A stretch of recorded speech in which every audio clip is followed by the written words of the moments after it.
So, hello everyone, welcome to Gen Z classes. My name is Vishal and I'm your educator of science. Today we will continue our second chapter, Cell, the building block of life. इससे पहले हमने दो videos में इस पूरे chapter के notes cover किए हैं. Now we are starting with the exercise questions. ठीक है ना. कुछ इन टेक्स्ट क्वेश्चंस हैं, उसके बाद कुछ एक्सरसाइज क्वेश्चंस हैं. सभी को लाइन बाय लाइन कवर करते हुए चलेंगे. चलिए स्टार्ट करते हैं. देखिए इन टेक्स्ट क्वेश्चंस का अब नाम थोड़ा चेंज हो गया है. अब बोलते हैं इसे पॉज एंड पॉन्डर. ठीक है ना. तो पहले क्वेश्चन से स्टार्ट करते हैं. What arguments would you give for the necessity of a cell wall in plants usually fixed in one place versus in animal usually moving from one place to another. Question में पूछा गया है कि आपकी जो plant में जो cell wall होती है उससे उसकी आप नेसेसिटी को कैसे डिफाइन करेंगे. ठीक है. क्या इंपॉर्टेंस है सेल वॉल की उस प्लांट्स में जहाँ जो कि क्या कहते हैं फिक्स रहते हैं वर्सेस उन एनिमल्स में जो जिन्हें मूव करना होता है. तो देखिए बेटा आपको मैंने पहले बताया था क्लास के दौरान जो सेल वॉल होती है उसमें एक सब्सटेंस होता है सेल्यूलोज. सेल्यूलोज की वजह से वो बहुत ज़्यादा हार्ड होती है, रिजिड होती है. तो प्लांट्स को रिजिड रहने की ज़रूरत होती है लेकिन एनिमल्स में ऐसी कोई रिक्वायरमेंट नहीं होती क्योंकि उनकी बॉडी को मूव करना होता है. अगर सोचो एनिमल सेल में अगर सेल वॉल होगी तो क्या वो मूव कर पाएंगे? वो ऐसे ही खड़े रहेंगे बस. हाँ. तो इसीलिए उनमें इसकी रिक्वायरमेंट नहीं होती. तो यहाँ पे ये बताया गया plants are fixed in one place and can not move and away from environmental stresses like wind, rain and pressure. Plants एक ही जगह खड़े रहते हैं और इन सारी चीजों से वो भाग नहीं सकते. Therefore they need a rigid cell wall for protection, support and maintaining shape. ठीक है. तो अपनी प्रोटेक्शन के लिए, सपोर्ट के लिए और अपनी शेप को मेंटेन करने के लिए उन्हें सेल वॉल की जरूरत पड़ती है.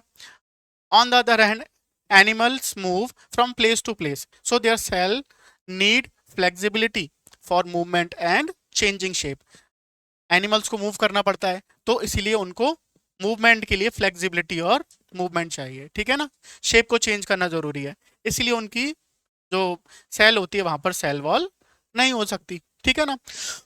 चलिए सेकंड क्वेश्चन पे आते हैं. What consequences would you predict for a plant cell if its cell wall were to become as flexible as a cell membrane? देखिए यहाँ पे रोल स्विचिंग की कोशिश की गई है. पहले बोल रहे थे कि एनिमल्स में सेल वॉल क्यों नहीं हो सकती, अभी बोल रहे हैं कि अगर प्लांट सेल जो है उसकी सेल वॉल को इतना फ्लेक्सिबल कर दिया जाए जैसे कि सेल मेम्ब्रेन होती है, तब क्या होगा. देखो बेटा, अगर प्लांट्स में सेल वॉल ही नहीं होगी तो क्या हो सकता है. If the cell wall becomes flexible plant cells would lose their fix shape. पहले तो प्लांट्स फिक्स शेप अपनी लूज कर देंगे. हमें पता है ना, देखो प्लांट्स कैसे एकदम जड़ होके खड़े रहते हैं. Cells would easily burst due to excess water intake. जब बारिश होगी, ठीक है ना, तो इस तरह के कहते मीडियम में सेल बहुत ज़्यादा वाटर एब्जॉर्ब कर लेगी और इन दी एंड बस्ट हो जाएगी. तो प्लांट्स जो है सर्वाइव नहीं कर पाएंगे. Plants would lose rigidity and become weak and droopy. Plant जो है अपनी रिजिडिटी लूज कर देंगे. रिजिड हमने पढ़ा था ना, एकदम फिक्स शेप जो रखते हैं वो, है ना, एकदम मजबूती से खड़े रहते हैं, तो वो चीज़ उनकी चली जाएगी और वो ड्रूपी हो जाएंगे. ड्रूपी मतलब एकदम फ्लेक्सिबल हो जाएंगे, झुक जाएंगे प्लांट्स. ठीक है ना. तो वो हमें नहीं चाहिए. दूसरी, plants against environmental stresses would decrease. Sorry, protection against environmental stresses would decrease. जो environmental stress है, धूप, बारिश, आंधी, इन सब के आगे क्या होगा, उसकी मजबूती खत्म हो जाएगी ना प्लांट की, क्योंकि वो फ्लेक्सिबल है. कितनी भी आंधी तूफान आए उसके सामने आप देखते हो ना प्लांट कैसे खड़े रहते हैं, तो वो चीज़ खत्म हो जाएगी. इसीलिए उनकी जो सेल वॉल होती है वो रिजिड होती है. ठीक है. Question number 3. Why is it important to cut the two potato pieces in roughly equal size and measure their initial weight before placing them in different liquids? देखिए चैप्टर के बीच में एक एक्टिविटी है, वहां पर क्या किया गया है, दो पोटैटो पीसेस को लिया गया है. ठीक है ना. और उनको अलग अलग सॉल्यूशंस में डाला जाता है. ठीक है. हमने बात करी थी ना, 3 तरह के सॉल्यूशंस होते हैं, हाइपरटोनिक, हाइपोटोनिक और आइसोटोनिक सॉल्यूशन. तो अलग अलग सॉल्यूशन में डाल के उनको टेस्ट किया जाता है. तो किसी में श्रिंक हो रहा है वो, किसी में सेम साइज का रह रहा है. ठीक है. और किसी में वो वाटर गेन करके उसका साइज बड़ा हो जा रहा है. तो आपको कैसे पता चलेगा कि इसने वाटर गेन किया है और ये इसकी सेल जो है स्वेल हो गई हैं या श्रिंक हो गई हैं? साइज कंपैरिजन तो करना पड़ेगा ना। साइज कंपैरिजन कब होगा? साइज कंपैरिजन तब होगा जब आप दोनों पोटैटो इक्वल साइज के लोगे, तभी बोला गया है कि पोटैटो हाफ्स को मतलब इक्वल साइज में क्यों हाफ करना जरूरी है, ठीक है ना। तो equal size and initial weight measurement is important for a fair comparison between two potato pieces. Fair comparison के लिए, ठीक है ना, जरूरी है। It reduces the risk of errors caused by size और वेट डिफरेंसेस, ठीक है। तो अगर साइज या फिर वेट की वजह से कुछ भी एरर आती है तो ऐसा रिस्क आपको खत्म कर देना है, ठीक है ना। नेक्स्ट क्वेश्चन पे आ जाते हैं। Do white flowers contain any pigment, give reasons. क्या व्हाइट फ्लावर्स में भी कोई पिगमेंट होता है? हमने बात करी थी क्रोमोप्लास्ट। क्रोमोप्लास्ट जो होता है वो वेरियस कलर्स देता है आपके फ्लावर्स को, ठीक है ना, फ्रूट्स फ्लावर्स अलग अलग एरियाज को। तो क्या जो व्हाइट कलर होता है वो भी इसी पिगमेंट की वजह से होता है? हमने देखो चैप्टर में डिस्कस किया था। क्या व्हाइट कलर जो होता है वो पिगमेंट की वजह से नहीं होता है? White flowers generally do not contain pigment. Instead, they appear white due to the reflection of all visible light by air spaces. Air spaces की वजह से जो लाइट रिफ्लेक्ट हो रही है उसकी वजह से ये वाइट दिखाई दे रहे हैं। हमें पता है ना लाइट वाइट कलर की होती है, और अगर पूरी की पूरी वाइट लाइट यानी सारे कलर से रिफ्लेक्ट हो जाए तो हमें वो चीज वाइट कलर की दिखाई देती है, ठीक है ना, इसीलिए वाइट फ्लावर्स वाइट दिखाई देते हैं। Next question, draw a well labelled diagram schematic diagram of a plant or an animal cell using these clues। देखिए इन क्लूज का यूज करके आपको एक सेल का डायग्राम बनाना है। तो सेल का डायग्राम आप लोगों ने पहले भी बहुत बार बनाया होगा, 8th क्लास में, है ना, प्लांट सेल, एनिमल सेल। तो उस काम को मैं आपके ऊपर छोड़ता हूँ, है ना, डू बाय योरसेल्फ। या फिर ऐसा करेंगे, एक शॉर्ट मैं आपके क्या कहते हैं ग्रुप में डाल दूंगा, जिसमें क्या मैं आपको आसान तरीका बताऊंगा जिससे आप प्लांट या एनिमल सेल को इजीली ड्रॉ कर सकते हो, ठीक है ना। ऐसा कर लेते हैं। तो इसमें कुछ हिंट दी गई है, इन चीजों का यूज करके आप इसे बनाकर देखिएगा, वरना फिर हम आगे करते हैं इसको, है ना। क्वेश्चन नंबर 6 पे आ जाते हैं। Instead of many small ones, why does a cell not have a single giant mitochondrion? How does this relate to the concept of surface area? हमने को चैप्टर में भी डिस्कस किया था ना कि बहुत सारे छोटे छोटे माइटोकॉन्ड्रिया ना होकर एक बड़ा जाइंट माइटोकॉन्ड्रिया क्यों नहीं रख लिया जाता? और how is it related to the surface area? Surface area से इसका क्या लेना देना है? देखिए, many small mitochondria provide a larger total surface area compare to one giant mitochondrion. अगर बहुत सारे छोटे छोटे माइटोकॉन्ड्रिया होंगे तो उससे ज्यादा सरफेस एरिया मिलेगा बजाय एक छोटे माइटोकॉन्ड्रिया के। A larger surface area allows faster cellular respiration and more efficient ATP production। जितने ज्यादा सरफेस एरिया होगा उतना ज्यादा आपका क्या कहते हैं रेस्पिरेशन फास्ट होगा, और इसी से एनर्जी प्रोडक्शन भी हाई हो जाएगा। Small mitochondria can also distribute energy more effectively throughout the cell. बड़े बड़े माइटोकॉन्ड्रिया अगर हो, मतलब एक ही जाइंट माइटोकॉन्ड्रिया होगा तो वहां पे एनर्जी प्रोडक्शन के बाद उसे डिस्ट्रीब्यूट भी तो करना होगा पूरे सेल में। लेकिन अगर पूरे सेल में, अगर एक सेल है आपकी और उसमें अलग अलग जगह पे माइटोकॉन्ड्रिया बने हुए हैं ना, तो फिर क्या है, इजी नहीं हो जाएगा डिस्ट्रीब्यूट करना, है ना। डिस्ट्रीब्यूट एनर्जी को डिस्ट्रीब्यूट करना कितना इजी हो जाएगा, ठीक है ना। तो आप इस चीज को समझ सकते हैं। Then question number 7, if the skin cells start dividing by meiosis instead of mitosis, what do you think will happen to a cut on the skin? ये भी हमने डिस्कस किया था चैप्टर में। अगर आपके चोट लग जाती है और वहां पर जो हीलिंग हो रही है वो माइटोसिस से ना होकर मायोसिस से हो, तो उस केस में क्या होगा? देखो, the cut would not heal properly because meiosis produces gametes having half the number of chromosomes, not body cells. Skin repair requires mitosis, which produces identical body cells for growth and repair. जो meiosis से जो produce होंगी sales वो होंगी आपकी gametes, ठीक है, या रिप्रोडक्टिव सेल्स, और उनमें आधे ही क्रोमोसोम्स होते हैं, हमने डिस्कस किया था, है ना।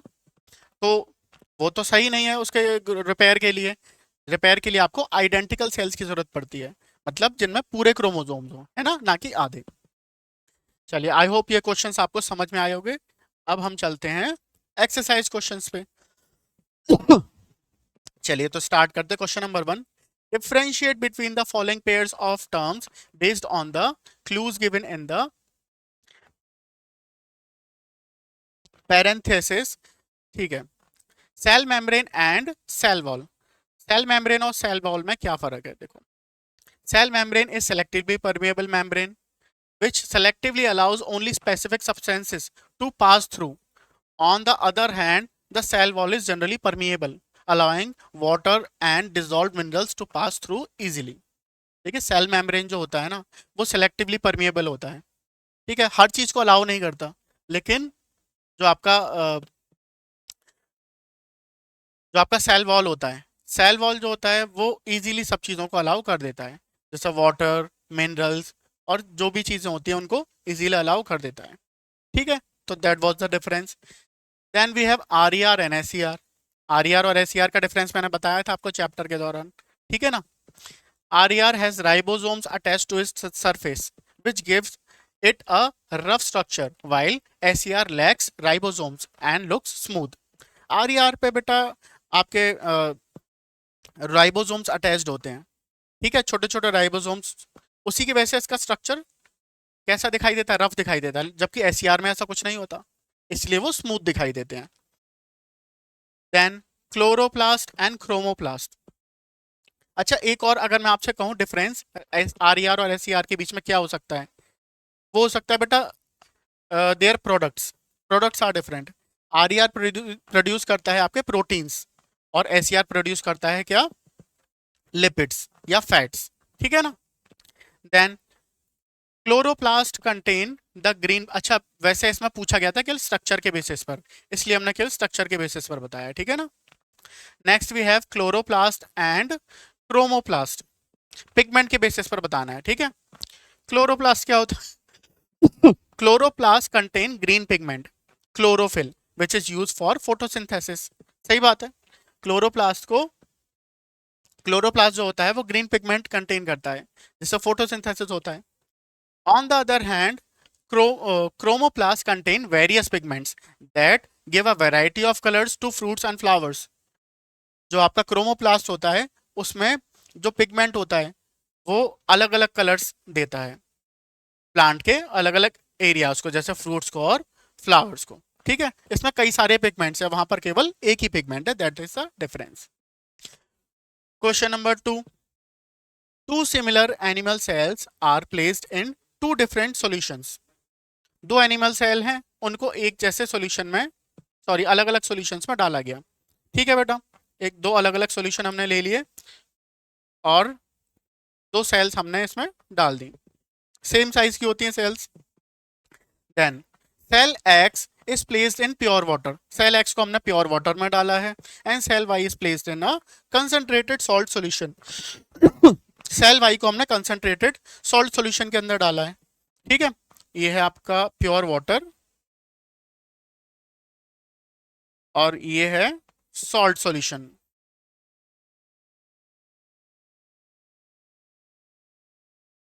ठीक है, तो किस केस में देखो क्या होने वाला है इसे समझते हैं। Cells are observed after some time, cell X swells and cell Y shrinks. देखो, जिसे हमने वाटर में डाला था वो स्वेल हो गई और जिसे हमने सॉल्ट सॉल्यूशन में डाला था वो श्रिंक हो गई। Which statement provides a correct explanation for the above observation.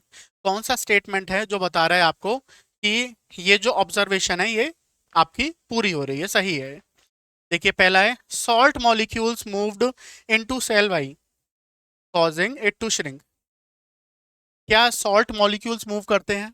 नहीं ना, वाटर मॉलिक्यूल्स मूव करते हैं ऑस्मोसिस में। ठीक है ना, तो ये स्टेटमेंट तो गलत है। Then water moved into cell x.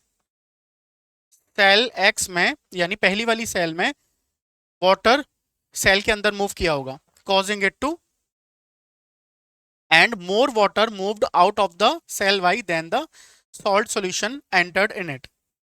ठीक है, दूसरे में बोल रहे हैं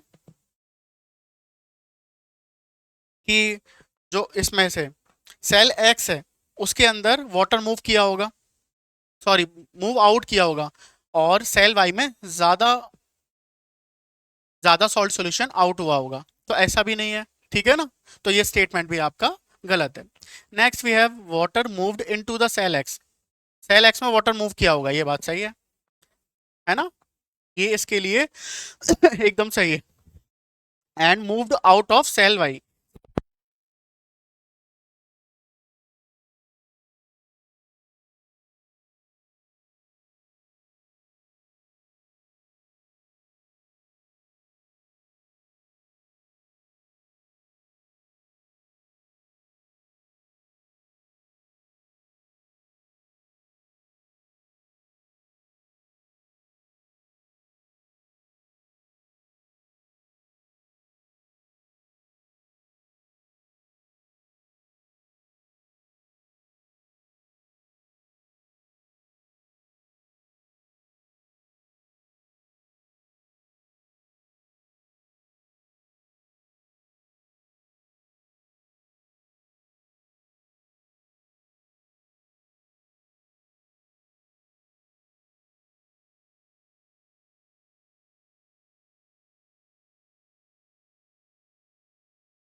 हम्म।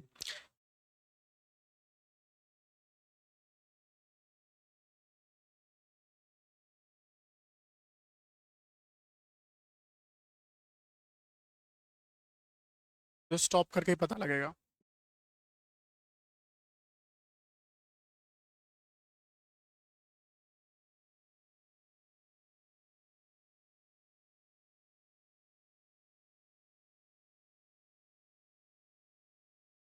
हाँ जी।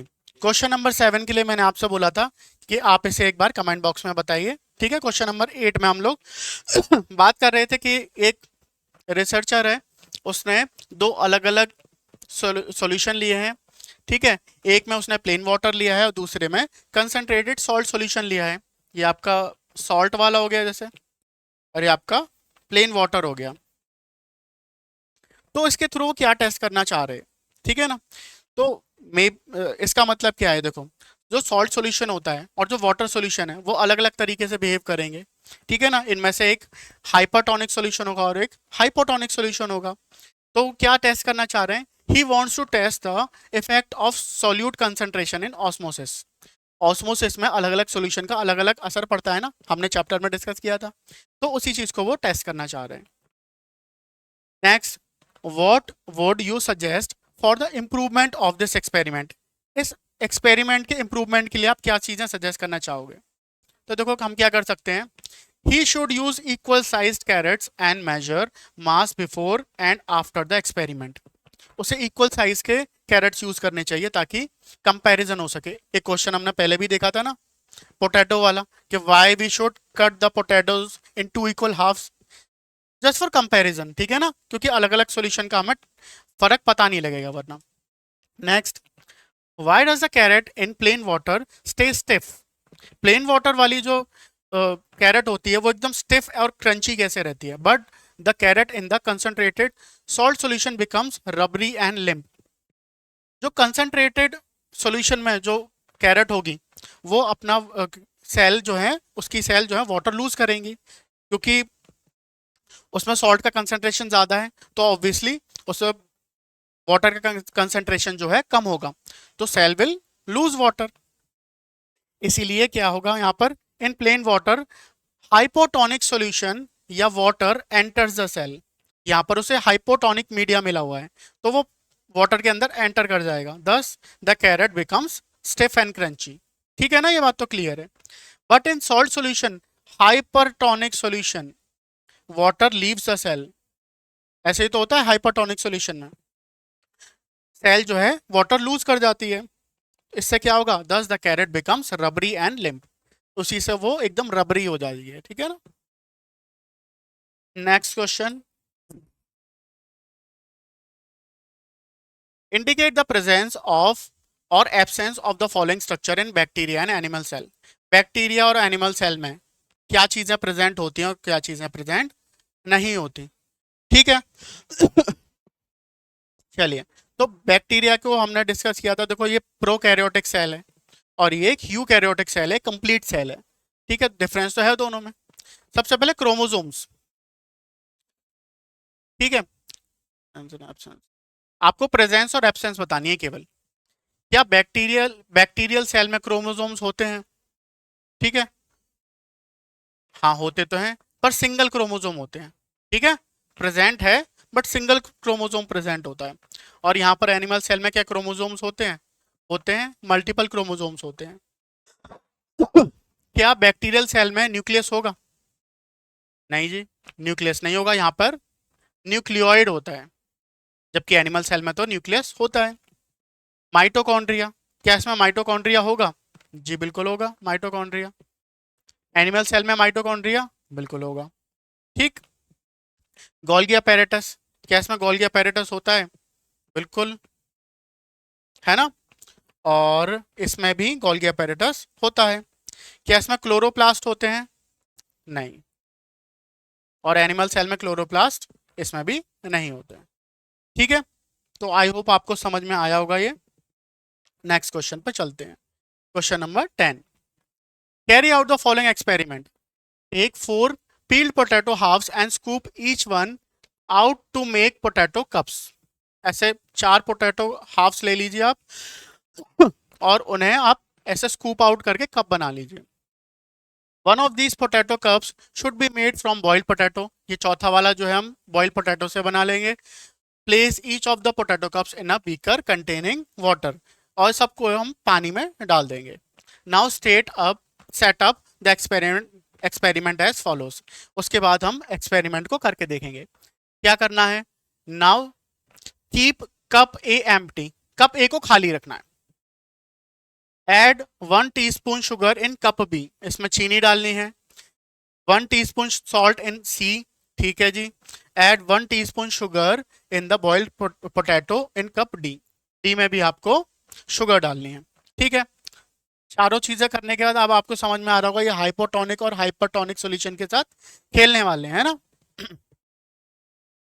देखिए, observe the 4 potato cups at least 2 hours and answer the following questions. 2 घंटे इन्हें ऑब्जर्व करना है, उसके बाद हमें आंसर करना है। इसको क्या बताना है? देखिए, explain why water gathers in the hollowed portion of cup B and cup सी।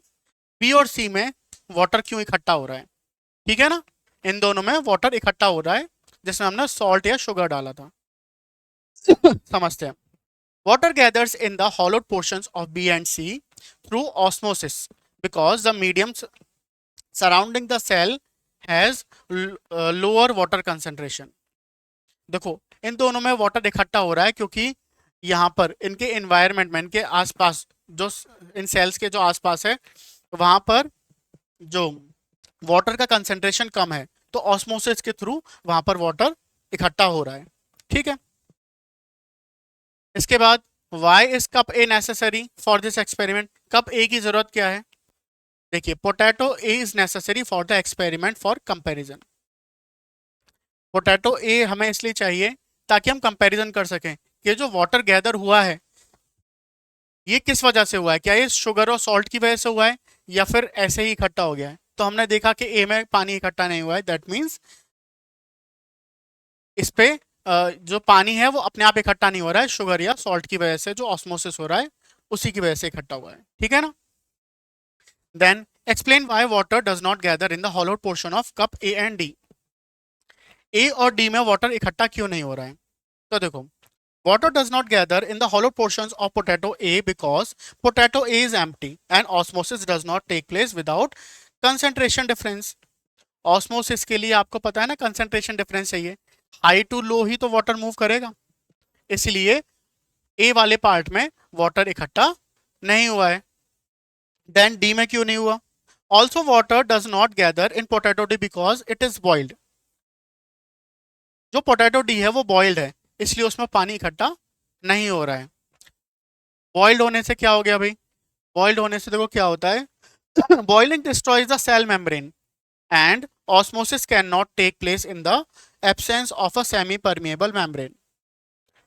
जो आपके बॉइल्ड पोटैटो है उसमें वो उसकी सेल मेम्ब्रेन को डिस्ट्रॉय कर देता है, और आपको पता है ऑस्मोसिस के प्रोसेस के लिए सेल मेम्ब्रेन तो चाहिए ना, इसीलिए। तो अपने आप में एक बहुत लेंथी और बहुत अच्छा क्वेश्चन था।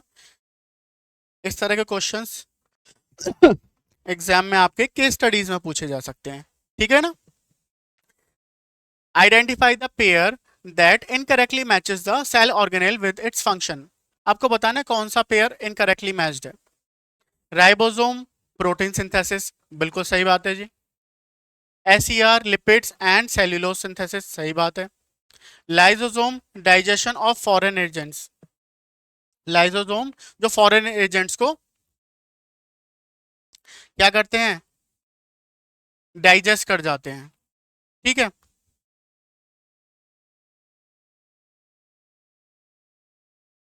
तो इसमें मेरे ख्याल से लिपिड्स का फॉर्मेशन तो होता है, ये तो सही है, लेकिन सेल्यूलोज सिंथेसिस ये वाला पार्ट गलत है, ठीक है ना, ये वाला पार्ट गलत है, तो इसलिए यही इनकरेक्टली मैच्ड हो जाएगा, ठीक है। Then what outcome do you expect if all the mitochondria are removed from the eukaryotic cell. अगर यूकैरियोटिक सेल से सारे माइटोकॉन्ड्रिया हटा दिए जाएं तो फिर क्या होगा? देखो, मैंने चैप्टर में आपको पार्ट 2 में बताया था, जब भी आपसे ऐसा क्वेश्चन पूछा जाए कि इस चीज को हटाने से क्या होगा, उस चीज को हटाने से क्या होगा, तो आप सिंपल आंसर कीजिए कि उसके जो फंक्शंस हैं वो नहीं होंगे, जैसे माइटोकॉन्ड्रिया का फंक्शन क्या है, if all the mitochondria are removed the cell would not be able to produce sufficient amount of energy through cellular respiration. तो ये सफिशिएंट अमाउंट ऑफ एनर्जी नहीं बन पाएगी, ठीक है। It will also affect activities and the cell will eventually die. जब cell को energy नहीं मिलेगी सफिशिएंट अमाउंट में, तो फिर क्या होगा, आखिर में सेल मर जाएगी। अच्छा, यहाँ पे ऐसा क्यों बोला गया कि सफिशिएंट अमाउंट ऑफ एनर्जी? हमें तो पता है कि माइटोकॉन्ड्रिया में ही पूरी की पूरी एनर्जी जनरेट होती है। हाँ, ऐसा नहीं है। जो आपकी माइटोकॉन्ड्रिया होता है वो मोस्टली जो उसकी एनर्जी होती है वहीं पे प्रोड्यूस होती है, लेकिन थोड़ी बहुत एनर्जी जो होती है वो माइटोकॉन्ड्रिया के बाहर भी होती है, ठीक है ना। यहाँ पर तो क्या हो रहा होता है, ऑक्सीडेशन का प्रोसेस हो रहा होता है, ऑक्सीजन कंबाइन होती है, ठीक है ना, एरोबिक रेस्पिरेशन। लेकिन एनाएरोबिक रेस्पिरेशन के थ्रू भी थोड़ी बहुत एनर्जी प्रोड्यूस होती है जो कि साइटोप्लाज्म में होती है, ठीक है। इसलिए उन्होंने बोला सफिशिएंट अमाउंट ऑफ एनर्जी उसे नहीं मिल पाएगी, लेकिन थोड़ी बहुत एनर्जी प्रोड्यूस होगी साइटोप्लाज्म में। आगे, which phenomenon inhibits the formation of tumour in the human body? Can plants also develop tumours? Explain. Humans में कौन सा फिनोमेना होता है जिससे कि ट्यूमर को, जो ट्यूमर बनने से रोकता है? देखिए, हमने बात करी थी ट्यूमर में क्या होता है कि बहुत सारी मतलब सेल्स जो होते हैं डिवाइड होती जाती हैं, ठीक है ना, बिना ये जाने कि वहां पर अब और ज्यादा सेल्स की जरूरत नहीं होती, तब ट्यूमर फॉर्म होता है, ठीक। तो contact inhibition prevents uncontrolled growth in animal cells. जो एक प्रोसेस होता है या सिस्टम होता है कॉन्टैक्ट इनहिबिशन का, मतलब सेल डिवीजन के दौरान जब एक सेल दूसरे सेल के कांटेक्ट में आती है तब उसे पता लग जाता है कि अब और ज्यादा सेल्स को बनाने की जरूरत नहीं है। जैसे हमने बात करी थी ना जनरल के डिब्बे में, जब लोग अंदर घुसते जाते हैं एक पॉइंट ऐसा आता है कि अब और ज्यादा लोगों के जाने की जगह नहीं बचती, तब लोग रुक जाते हैं। इंडिया में नहीं रुकते, हालांकि इंडिया में तो चलते चले आते हैं, कुछ लोग दरवाजे पे ही लटक जाते हैं, ठीक है ना। वहां पे कोई ऐसा कॉन्सेप्ट इंडियन रेलवे में नहीं है ना, कॉन्टैक्ट इनहिबिशन का। चलिए, yes plants can develop tumours through they do not show contact inhibition due to rigid cell wall. उनकी सेल वॉल रिजिड होती है, तो वहां पे कोई भी ऐसा कॉन्टैक्ट इनहिबिशन का कॉन्सेप्ट नहीं है, वहां पे अलग स्ट्रेटेजी है, ठीक है। लेकिन हाँ, प्लांट्स भी ट्यूमर डेवलप कर सकते हैं, ठीक है। नेक्स्ट क्वेश्चन नंबर 14, 15 और 16, तीन क्वेश्चन और है हमारे पास, ठीक है, फटाफट से करते हैं। The cell membrane of a cell is made up of proteins and lipids which cell organelles help in the synthesis of cell membrane. देखो, जो सेल मेम्ब्रेन होती है वो प्रोटीन्स और लिपिड से बनी होती है, तो कौन सा ऑर्गेनेल इसके लिए हेल्प करता है? Write the path of these compounds from their site of synthesis to the cell membrane and show this through a label diagram. ठीक है, ये जब प्रोटीन और लिपिड जो होते हैं ये जब बन जाते हैं तो किस पाथ के थ्रू ये सेल मेम्ब्रेन तक पहुंच पाते हैं, क्योंकि वहीं पे तो जरूरत होती है इनकी सबसे ज्यादा। तो proteins are synthesise in ribosomes on RER. जो आरईआर के ऊपर जो राइबोसोम्स अटैच्ड होते हैं वहां पर प्रोटीन्स फॉर्म होते हैं। And lipids are synthesise in SER, और लिपिड्स आपके एसईआर में बनते हैं, ठीक है। These materials are transported to the Golgi apparatus through transport vesicles. ये जो आपके मटेरियल सिंथेसाइज हो रहे हैं आरईआर और एसईआर में, देखो डायग्राम भी हम देखते चलते हैं साथ के साथ। आरईआर और एसईआर में ये जो बन रहे हैं हमारे पास, तो फिर इसमें क्या हो रहा है, इसमें आप देख पा रहे हो यहां से फिर ये ट्रांसपोर्ट वेसिकल्स के थ्रू गोल्गी apparatus तक पहुंच जाते हैं। After modification and packaging they are sent to the for the formation of the cell membrane through secretory vesicles। यहाँ पर पैकेजिंग, इसका मॉडिफिकेशन, पैकेजिंग और डिस्पैचिंग होती है, और सेक्रेटरी वेसिकल्स के थ्रू ये कहाँ पहुंच जाते हैं, सेल मेम्ब्रेन के पास पहुंच जाते हैं, और वहीं पे इनका यूज हो जाता है, ठीक है। तो आपको लेबल डायग्राम भी यहाँ पे बनाना है, तो एकदम सिंपल सा लेबल डायग्राम मैंने आपको यहाँ पर बना के दिया हुआ है, तो आप इसे बना सकते हैं अपनी नोटबुक्स में, ठीक है ना। आप इसका चाहे तो स्क्रीनशॉट भी ले लीजिए, इससे सिंपल डायग्राम आपको वरना नहीं मिलेगा, ठीक है। आ जाते हैं क्वेश्चन नंबर 15 पे। What would happen if gametes if gametes are formed by mitotic division? ठीक है, अगर के थ्रू माइटोसिस के थ्रू अगर गैमेट फॉर्मेशन होने लगा तो फिर क्या होगा? हमने देखो चैप्टर में डिस्कस किया था ना, if gametes are formed by mitosis it would double the number of chromosomes in cell during the fertilisation. देखिए जब फर्टिलाइजेशन होता है तो दोनों गैमेट्स, मेल और फीमेल गैमेट्स मिलते हैं, ठीक है ना, और उस फर्टिलाइजेशन के दौरान क्या होता है, जो एक में half the number of chromosomes है, दूसरे में भी हाफ क्रोमोसोम्स है, मिलके जो नंबर है टोटल वो रिस्टोर हो जाता है। लेकिन अगर दोनों में ही कंप्लीट क्रोमोसोम्स होंगे तो क्या होगा, double the number of chromosomes नहीं हो जाएंगे, ठीक है ना, इसीलिए half the number of chromosomes जरूरी होता है। The number would keep doubling with every next generation causing abnormalities. Her generation के साथ ये डीएनए डबल होता जाएगा, क्रोमोसोम्स डबल होते जाएंगे, और सेल के लिए ये बहुत मुश्किल हो जाएगा उस इतने सारे क्रोमोसोम्स को होल्ड करना, ठीक है ना, तो एबनॉर्मेलिटीज क्रिएट होंगी। चलिए लास्ट क्वेश्चन पे आ जाते हैं। A farmer Deepa was very happy. चलिए मैं शॉर्ट में आपको बता देता हूँ क्वेश्चन। देखिए फार्मर है, ये हमने क्वेश्चन बीच में भी डिस्कस किया था, ये बहुत सारी गूसबेरीज और क्या कहते हैं आपके लेमन्स वगैरह उगा लेती है, और उसके बाद वो सोचती है कि ये तो खराब हो जाएंगे, ठीक है ना, अब क्या करे वो उसका, तो वो उसके लिए क्या करती है, उस हार्वेस्ट के अंदर ना देखो ये सॉल्ट, शुगर, जैगरी इनको डाल देती है, ठीक है ना, जिससे क्या हो, वो खराब ना हो।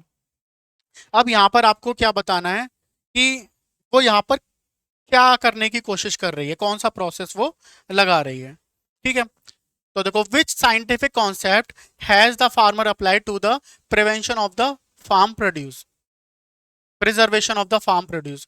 तो फार्म प्रोड्यूस जो है उसको प्रिजर्व करने के लिए वो कौन सा कॉन्सेप्ट यूज कर रही है, the farmer has applied the concept of osmosis through a hypertonic environment. देखो जो आपके सॉल्ट या शुगर उसके अंदर उसने डाला है, क्या वो हाइपरटोनिक एनवायरनमेंट का काम नहीं करेंगे, क्योंकि वहां पे सोल्यूट कंसंट्रेशन बहुत ज्यादा हो गया ना, शुगर और सॉल्ट क्या है, सोल्यूट ही तो है, तो ज्यादा सोल्यूट कंसंट्रेशन होगा उसमें बैक्टीरिया तो सर्वाइव नहीं कर पाएंगे, क्योंकि हाइपरटोनिक सॉल्यूशन में वो वाटर को लूज कर देंगे and eventually they will die. How does the addition of high concentrations of salt and sugar create an environment that prevents the growth of spoilage causing bacteria and fungi? देखो वही बात जो मैंने अभी बताई वही पूछी गई है कि किस तरीके से सॉल्ट और शुगर इनको रोकते हैं। High concentration of salt and sugar creates a hypertonic environment that removes water from the micro organisms, जो उनमें से वाटर को खींच के बाहर निकाल देता है, ठीक है ना, एंड प्रिवेंट्स देयर ग्रोथ, और उनकी ग्रोथ को रोकता है। आगे suggest a healthy recipe of this kind of food preservation। इस तरह के फूड प्रिजर्वेशन के लिए आप अपनी कोई हेल्दी रेसिपी बताइएगा। तो a healthy recipe would be Honey preserved आंवला। आप उसे हनी के अंदर भी प्रिजर्व कर सकते हैं, ठीक है ना, क्योंकि उसके अंदर जो है बैक्टीरिया ग्रो नहीं कर पाते। आपको पता है हनी को आप 100 साल तक भी संभाल के रख सकते हैं, उसका कुछ नहीं बिगड़ने वाला, ठीक है। Then number 4, what are the scientific values addressed in this case? क्या क्या साइंटिफिक वैल्यूज उसने एड्रेस किए हैं यहाँ पर? सबसे पहला preservation of food wastage, sorry prevention of food wastage. Obviously है ना, फूड उसका स्पॉइल हो जाता, इससे अच्छा उसने क्या किया, उसको प्रिजर्व करके दिखाया।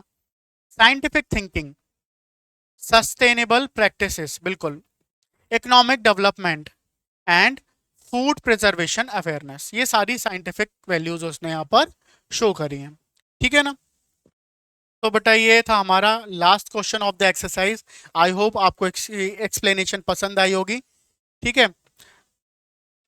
अगर आपका कोई सजेशन है या आपको कुछ लगता है कि इसमें और ऐसा होना चाहिए, ठीक है, तो आप मुझे कमेंट बॉक्स में लिखकर बताइएगा। Okay, that's all for the day. मिलते हैं अगले चैप्टर में, तब तक के लिए टेक केयर, गुड बाय।